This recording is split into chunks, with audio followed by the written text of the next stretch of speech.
Yo la famille, c'est comment? J'espère que vous allez bien. Une nouvelle vidéo aujourd'hui dans laquelle on va débriefer le match Portugal-Espagne. Ah, moi je suis déçu, hein. Les gars, je suis déçu, je suis déçu. Je m'attendais à tellement mieux. Je m'attendais à tellement mieux. Il y avait tellement d'attentes pour ce match. Oh. Parce que pour moi, je me disais, c'était le dernier match de mon GOAT. Il fallait que ça soit extraordinaire. Un très beau match, un match excellent. Et puis si mon GOAT sort, au moins il sait que ouais, c'était un très beau match. Mais franchement, je suis resté sur ma faim. Je suis resté sur ma faim parce que pour moi, techniquement, ce match-là, c'était pas extraordinaire. Tu as les milieux de terrain, les deux milieux de terrain. Moi, j'ai été déçu des deux milieux de terrain. Je ne dis pas un joueur particulier, mais les deux trios milieu de terrain, pour moi, ça a été moyen aujourd'hui. Ce sont des joueurs exceptionnels, ce sont des joueurs d'une très forte qualité technique. De côté, tu as Pedri, tu as Daniel Mo, de l'autre côté, tu as Vitinha, João Neves, Bruno Fernandes. Donc pour moi, et du côté d'Espagne, tu as aussi Rodri. Donc pour moi, c'était des milieux de terrain qui allaient lutter le ballon en griffe, mais pas avec des coups, pas derrière des coups foireux, non, non, non. Juste derrière de la technique. À chaque possession, on allait avoir de la créativité, des passes laser, des décalages créés, avec du génie, tout ça. Mais aujourd'hui, moi, je ne l'ai pas vu. Peut-être c'est moi, je fou, mais moi, je n'ai pas vu ça. Moi, je n'ai pas vu ça aujourd'hui. Franchement, j'ai été vraiment déçu.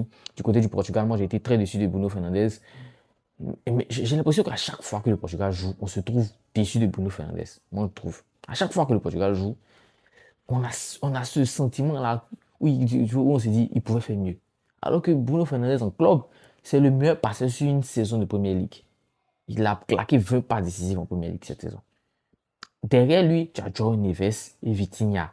Donc en termes de qualité des milieux de terrain qui sont, on va dire, le cerveau de l'équipe qui a fait un back-to-back, les deux back-to-back dans la Ligue des Champions. Donc moi je pense qu'en termes de qualité technique, tu peux pas faire mieux. De l'autre côté, tu as Rodri, le cerveau du City de Guardiola, et le cerveau du City de Guardiola. Du prime, hein, ballon d'or.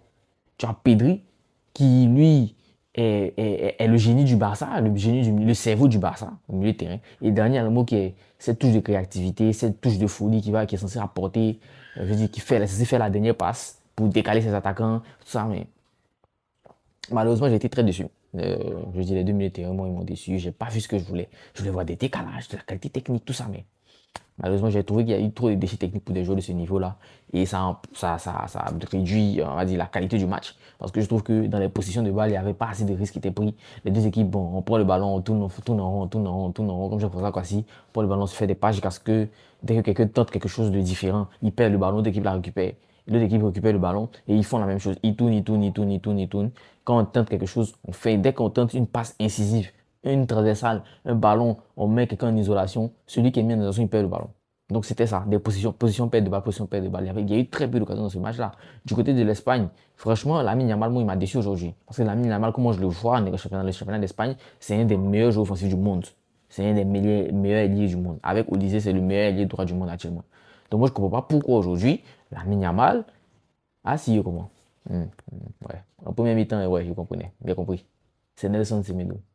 Non, c'est Nuno Mendes. En premier mi-temps, j'ai compris. Non, non, j'ai compris. C'est Nuno Mendes, en fait.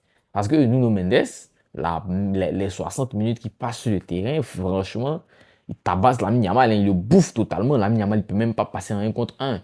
Je pense qu'il passe une fois, et la seule fois où il passe, c'est l'action sur laquelle Nuno Mendes se blesse. Et encore, c'est difficile, ça a été très difficile pour Lamine Yamal aujourd'hui. Et Nuno Mendes aujourd'hui, tu as l'impression que Nuno Mendes est un footballeur plus dangereux, c'est un latéral gauche, mais il est plus dangereux pour les défenses adverses que les attaquants du Portugal. Aujourd'hui, l'avancement du Portugal, c'est que CR7, il a besoin d'être servi. Lui, aujourd'hui, tu ne peux pas jouer avec CR7 et puis ne pas l'alimenter, sinon tu ne marques pas. Sinon, il ne marquera pas. Sauf si c'est un penalty. Sinon, il ne va pas, Ronaldo ne va pas venir prendre le ballon dans la suite. Non, je dis, il n'a plus 27 ans. Il ne va pas venir prendre le ballon sur le côté, déborder, rentrer, frapper. Il ne peut plus, il n'a plus les jambes pour ça.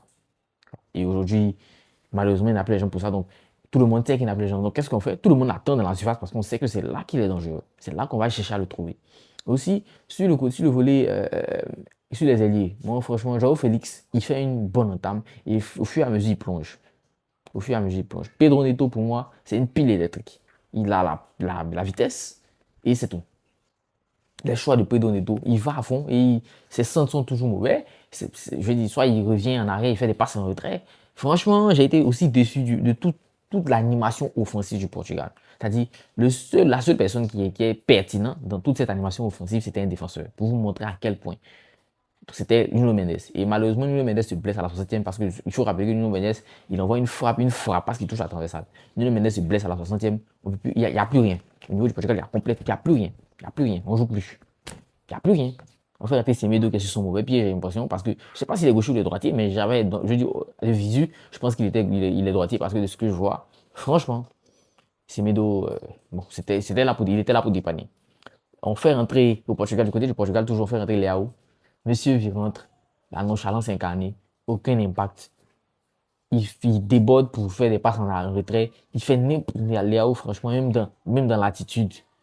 Un petit sourire nonchalant. Il perd un ballon là, il revient pas, il laisse Semedo se débrouiller. Franchement, c'est Léao, je comprends pourquoi est-ce que c'est un one ou two season wonder. Le gars, franchement, dans l'attitude, c'est n'importe quoi. Du côté de l'Espagne, par contre, les remplacements ont apporté un plus. Ils ont apporté du peps. Ferran Torres, c'est pas le joueur le plus fiable. Je dis, c'est pas le joueur le plus technique, mais c'est un joueur qui a toujours de l'envie. Il va toujours tenter, il va tenter. Et donc, qu'est-ce qui se passe? Et tu as aussi Merino. Merino, il est connu pour ça. C'est un milieu de terrain qui sait se projeter, qui sait faire des appels dans la surface, qui sait mettre des buts. Donc, sur l'action du but de l'Espagne, la 90 plus 1. Mais déjà, il faut dire que pour moi, le Portugal a très bien défendu, effectivement. Je suis d'accord avec ce point-là. Le Portugal a très bien défendu.